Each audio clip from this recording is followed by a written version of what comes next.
उधर शहजादी भी शादी का शाही जोड़ा पहनकर तैयार हो रही थी और आने वाले तूफान से बेखबर थी। शहजादी अलीशा मुतमईन थी, जैसे वो जानती हो कि ये शादी कभी नहीं हो पाएगी। शादी की तकरीब से पहले शहजादी अलीशा शहजादी चंबीली के पास आई और उसे कहने लगी कि शहजादा उससे मिलना चाहता है। चंबीली शहजादी, शहजादा रयान तुमसे मिलना चाहता है। बाहर वजीर इंतजार कर रहा है, वो तुम्हें उस तक ले जाएगा। इस वक्त वो क्यों मिलना चाहता है? शायद कोई जरूरी बात होगी। शहजादी अपनी सुतीली बहन के फरीब से बेखबर वजीर के साथ जाने पर राजी हो गई। वजीर शहजादी चंबीली को महल के पिछले हिस्से से ले जाते हुए किसी कमरे की तरफ ले जा रहा था। शहजादी, इस कमरे में शहजादा रयान आपका इंतजार कर रहे हैं। वजीर ने शहजादी चंबेली की चालाकी से रहनुमाई करते हुए उसे एक निजी कमरे में पहुंचा दिया। शहजादे रयान कहाँ हैं? यहाँ तो वो मौजूद नहीं है। शहजादी, आपको यहाँ ही रहना होगा। शहजादी अलीशा यही चाहती है।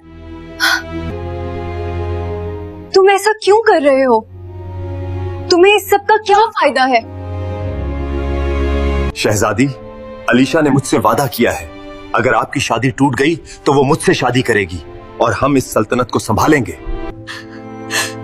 मुझे जाने दो, मेरा जाना बहुत जरूरी है। शहजादी ने बार बार जाने की इल्तिजा की, मगर लालच ने वजीर का दिल पत्थर कर दिया था। और फिर शहजादी अलीशा ने सबके कानों में जाकर सरगोशियां शुरू कर दी कि शहजादी चंबीली और वजीर के दरमियान कोई ताल्लुक है। कुछ ही देर में कमरे के बाहर लोगों का हजूम जमा हो गया, जहां शहजादी चंबीली बंद थी। लोगों का हुजूम देखकर शहजादा रयान भी दरवाजे के बाहर खड़ा हो गया।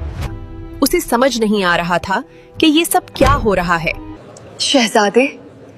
शहजादी चंबीली ने तुम्हारे साथ बेवफाई की है। सच जानने के लिए दरवाजा तोड़ने का हुक्म दिया गया। शाही मुहाफिजों ने दरवाजा तोड़ दिया और टूटे हुए दरवाजे से वजीर और शहजादी चंबीली बाहर आ गए। शहजादे, मैंने कुछ नहीं किया, मेरे साथ धोखा हुआ है। ये सब मेरे लिए एक जाल था।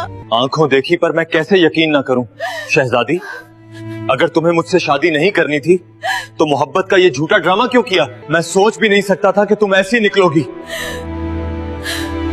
मैं तुम्हें कभी माफ नहीं करूंगा।